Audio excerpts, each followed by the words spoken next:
story begins 9 years after the Pacific War in the Osaka prison, somewhere in Japan, where an ex-United States Marine Corps captain, Nick Lowell, is serving a decade of prison sentence. The former captain now spends his days scrubbing a foul bathroom when a group of inmates who are Yakuza criminals show up with some weird Irizumi tattoos on them. One of them fixes Nick with a stare before Nick realizes that something seems off. He rushes through the door ahead where he finds a fellow inmate named Kiyoshi being hanged. Nick grabs him up and shouts for guards. Later, we find Nick being dragged and humiliated by the police because he should have minded his own business. Apparently, Kiyoshi has been caught trying to send a note to his Yakuza clan. Both of them are treated harshly and finally end up in the same prison cell.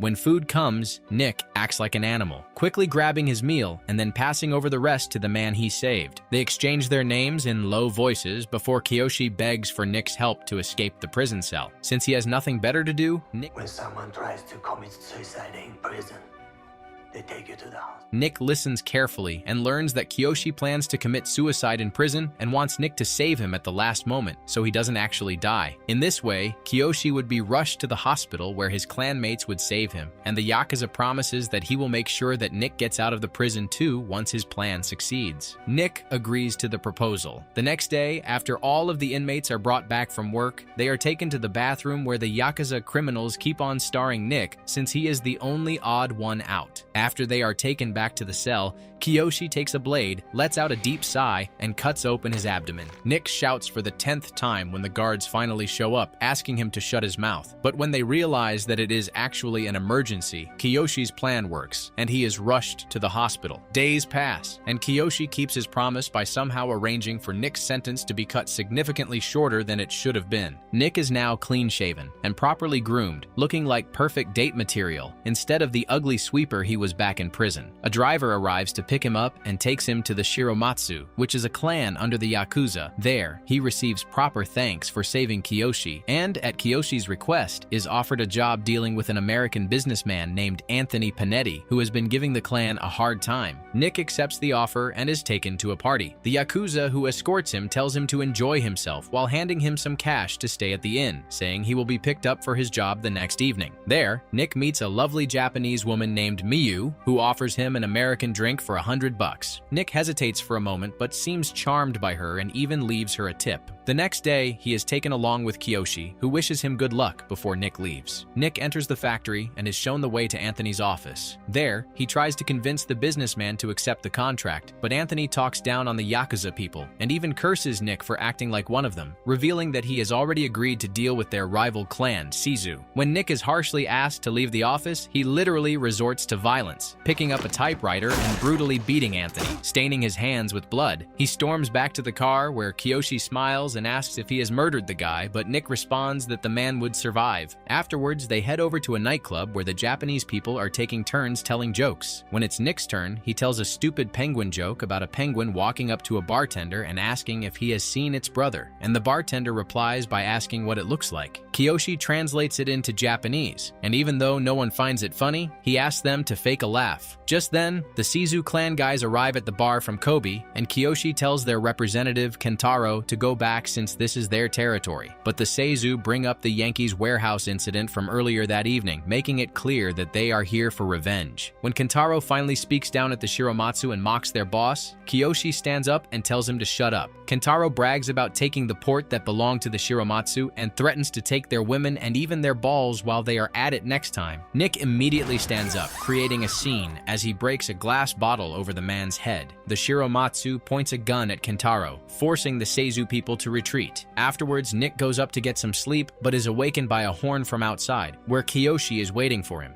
Kiyoshi then takes Nick to a new house, offering it to him along with a suit to wear. Nick puts on the suit and heads over to see a Japanese play that ends with a traffic death. Later, Kiyoshi takes him along to meet a fat man named Kimura. Kiyoshi requests that Nick be allowed to play cards, but the man argues that he won't let Americans play, which earns him a series of slaps from Kiyoshi. He reminds the fat man that Osaka belongs to Mr. Shiromatsu and holds him accountable for his past sexual offenses. Kimura offers to pay money, but when Kiyoshi translates what he just said to Nick, the man mocks Kiyoshi for asking permission from Nick, referring to him as a white dog. Hearing this, Nick punches the man in the neck, choking him, but things escalate even further when Kiyoshi pulls out a blade and stabs at his neck repeatedly, murdering him on the spot without hesitation. Later, a fellow Shiromatsu named Orochi, who had appeared before, approaches Kiyoshi and asks why Nick is still sticking around, saying he wants him gone now. The man questions Kiyoshi if he owes some sort of debt. When Nick walks up to them, Orochi leaves, and Nick comments that the guy doesn't seem to like him at all. When Nick asks about Orochi's missing fingers, he learns that the Japanese perform an act of amputation called yubitsumi or otoshimai as a form of apology for dishonoring one's boss. Nick mocks Kiyoshi for having all of his fingers, and Kiyoshi responds that he must have gotten lucky. Kiyoshi then gets informed that his sister is dancing on the floor beneath them. He asks Nick to stay put while he goes to check on her. Nick steps forward and peeks down, and his eyes meet the same cute Japanese girl he saw before. When he sees Kiyoshi dragging her out of her dance, Nick follows them without hesitation. Kiyoshi scolds Miyu for being there, but she insists she was only dancing. He reminds her that he told her not to come here, explaining his worry that the Seizu men could walk in with guns at any moment, which makes Miyu laugh. Kiyoshi notices that Nick has followed them and tells him to take his drunk sister home safely. Nick gets lucky and keeps sneaking glances at Miyu while driving her home. He delivers her safely, and she smiles, thanking him. Just as she is about to shut the door, Nick confesses how beautiful she is, and she invites him inside. As morning falls, Nick hurries through the rain to join Kiyoshi for breakfast. Kiyoshi tells him that, according to Orochi, the United States Army is shipping weapons back and plans to sell some of them on the black market before leaving the port. Orochi says the U.S. Army is shipping guns back to the state. He warns Nick that the U.S. Army must not get wind of the Shiromatsu's involvement, which means Nick will have to handle everything on his own. Kiyoshi explains how good it will be if things go the way they should, upon which Nick questions what would happen if things were to go south.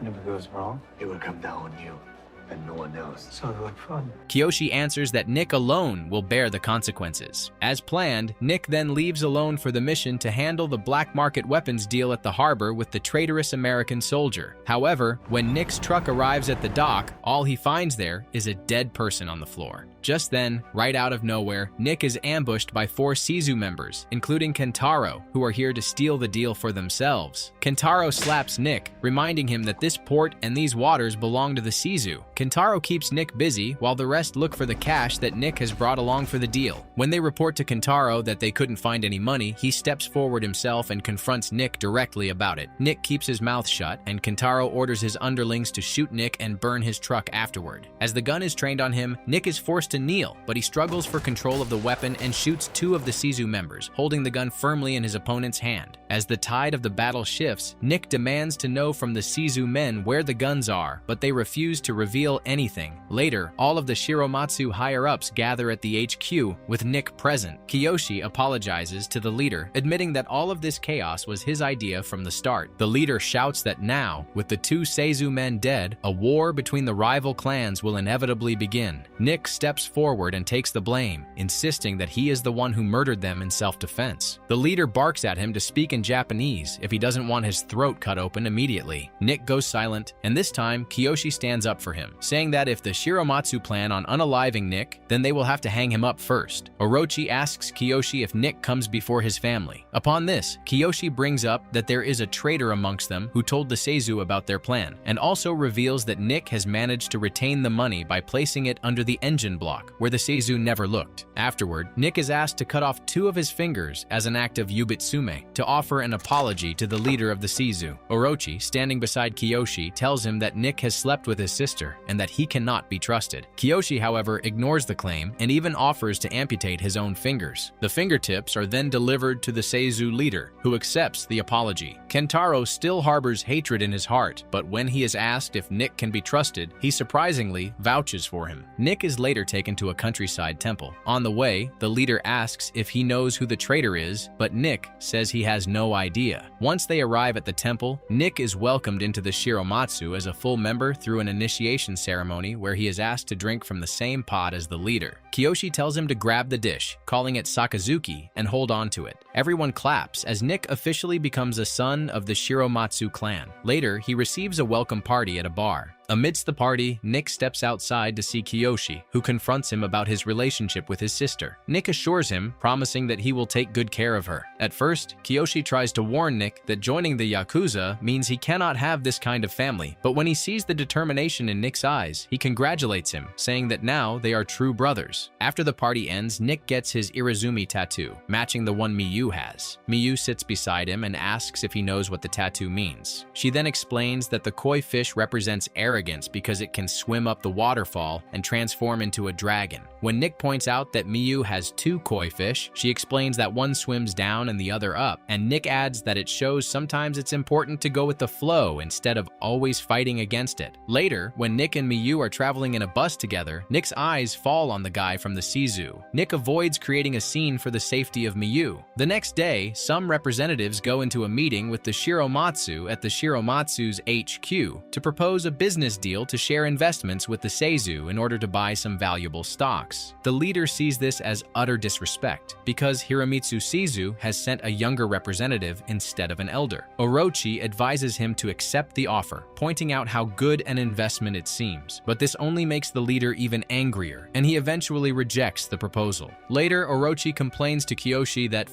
their leader would offer their fingers to avoid a war with the Shizu while at the same time spitting on their money for mere honor. He claims the leader's methods are outdated, but Kiyoshi argues otherwise, telling him that he is definitely drunk. As Kiyoshi leaves, Orochi stops Nick and begins telling him his painful story. His biological father had been drunk and beaten him all over his body after Orochi lost 200 yen at gunpoint. Orochi ran toward the river where he met Kiyoshi, who took him back to his home. There, Kiyoshi picked up a metal pipe and struck his father's head, forcing him to kick the bucket. Ever since, Orochi has been a Yakuza, and Kiyoshi has been like a brother to him. Out of nowhere, Orochi gets angry and reveals his grudge against Nick by calling Nick a gaijin, shouting that he can never belong here. Kiyoshi returns and tells Orochi to just go home. Orochi, however, pays a visit to Miyu and compliments just how beautiful she has gotten. Miyu stops him from touching her and asks what he is doing there. Orochi argues that he misses their times together, but Miyu reminds him that they broke up long ago. Orochi, however, harasses her and slaps her hard, mocking her for being in a relationship with a white man whom he abuses verbally. He continues to abuse her briefly, but then apologizes and leaves. During a sumo contest, the two clans hold a meeting. The Seizu leader mentions that he heard the Shiromatsu leader was insulted by his representative's offer. He admits to his counterpart that he has more respect for him than he could ever imagine, and even offers the Shiromatsu leader a chance to retire, letting his clan dissolve into Seizus. His detestable offer earns him a sharp lecture from the Shiromatsu leader, who tells him that they are wolves, not dogs that could be captured in a fence, while threatening him and making it clear he intends to harm him on his return to Kobe. As Nick walks home after the sumo match, he is recognized by Lieutenant Paulie Bauer, who had served under Nick in the Marine Corps. Paulie is stunned to see a man he thought dead walking as if nothing ever happened, explaining that Nick has been presumed dead by the Marines. He asks if his old captain and friend have 5 minutes to spare, and they sit together. Nick congratulates Paulie for making it to lieutenant. Paulie, however, complains about his worthless life while praising Nick, arguing that he seems to be living well, dressed up like some lounge singer. Paulie then asks Nick if he lives here in Osaka. When Paulie tells Nick that he will visit him later, Nick refuses. But when Paulie tries to blackmail him, Nick apologizes and lures him back to his apartment for old time's sake. There, Nick pours himself a drink as Paulie talks about how he used to admire him and assures him that he would keep all his secrets safe. Nick then acts as if he is going to get Paulie a whiskey, but instead apologizes as he slashes Paulie's neck with a knife, murdering him right there on the spot. The next morning, when Nick visits Miyu, he learns that she has been assaulted. He immediately realizes that it must have been her former lover, Orochi, and his anger flares, but Miyu stops him, explaining that she is pregnant and does not want him to go after anybody. Nick then goes to Kiyoshi's home and politely informs him that he is going to have a baby with his sister. Kiyoshi, however, does not get angry at all and instead invites him in. He makes Nick sit and even pours him a drink, making it clear that he is now responsible for keeping Miyu and her baby safe. As a gesture of good luck, he gives Nick a pair of swords called daisho, explaining that they had belonged to their father, who left them when they were still young. He recounts how his drunk father, before leaving, told him that one of the swords represents war and the other honor. Their father always kept them close, close, even during his sleep, but when he left, he entrusted the daisho to him, leaving him with the responsibility of looking after his sister. He then hands the daisho over to Nick, placing on him the duty of protecting her. Nick then brings up the matter of Polly's dead body, and together the two of them carry it to a hidden spot in the forest to bury it. Later, Orochi pays a visit to the Seizu boss and is scolded for stirring conflict between him and his father's childhood friend, the Shiromatsu leader. Orochi counters, claiming that the Shiromatsu family is already torn apart from within and should pose no real threat, while sharing his schemes against his own clan. A few days pass by, and Nick and Kiyoshi accompany their father to a tailor shop. There, Mr. Shiromatsu takes a bit too long. 5. Nick finds it sus that the old geezer would be taking so long to just change and rushes to the changing room, finding him being strangled by some unknown guy. Kiyoshi quickly follows and shoots the guy dead. The three quickly head to the car, but Orochi is nowhere in sight. As Kiyoshi tries to start the vehicle, they are ambushed by Seizu members who open fire and then flee in their own car. Nick checks on Mr. Shiromatsu, who is unharmed but finds Kiyoshi shot in the neck. Despite Nick's desperate attempts to stop the bleeding, Kiyoshi dies in his arms. When they return, the Shiromatsu leader proposes going to war with the Seizu, only to be informed that a fifth of their own clan, including Orochi, has abandoned them. Nick convinces the leader that war is now their only path, driven by his desire to avenge Kiyoshi. He is then told that Miyu is outside and immediately goes to comfort her, holding her tightly in his arms. Nick personally takes part in the assassination of several Seizu members, taking them out one by one. He eventually reaches Kentaro and shoots him twice, while the man is restrained on a bed with handcuffs. Some days later, a kid arrives at the Shiromatsu headquarters, carrying a message from the Seizu leader, requesting a meeting at a neutral port territory with no weapons, hoping to end the war through peace. The boy waits patiently until the Shiromatsu leader responds, confirming that he accepts the peace talks and will appear at the designated harbor. However, this turns out to be an unexpected trap. Orochi steps forward as if openly admitting his betrayal, and Mr. Shiromatsu embraces him, trying to forgive him. The traitor, however, drives a knife into the leader's back, murdering him instantly. The Shiromatsu clan rushes forward, but they are ambushed by the rival members, while Orochi continues stabbing at the leader, ensuring his death is certain. Orochi then declares the end of the Shiromatsu clan and walks up to Nick, telling him that they will leave him alone only if he walks away, leaves his woman, and never returns. Anyone who tries to confront Orochi for his betrayal is immediately sniped. Even Nick is shot in the leg. Shortly after, police officers arrive and burn down the Shiromatsu club. Nick rushes to check on Miyu and tells her that Orochi has murdered the leader. He asks her if she is willing to leave with him, and then instructs her to immediately pack her belongings. Nick then travels to the Seizu clan and enters the dojo all alone with the daisho sword. There, he is quickly immobilized by the enemy. He barely stands up and requests permission to murder Orochi, asking the leader to give Orochi a weapon and let him fight Nick. He coldly addresses Orochi as brother, asking him what he fears. Orochi outright refuses to fight him and reminds him that he is only an infiltrator and could never truly be a Yakuza with just a blade. When Orochi hands back his sword, declaring that he won't fight an outsider, Nick swiftly draws the blade and slices his throat, accomplishing exactly what he came for. Before anyone can attack Nick, the Seizu leader intervenes by stopping them and telling Nick to leave now that he has avenged his leader. The story winds up as Nick returns to the secure apartment where he has hidden Miyu, along with a few remaining Shiromatsu members guarding her. He hugs her, and the Shiromatsu members bow, showing their respect to the new leader of the Shiromatsu clan.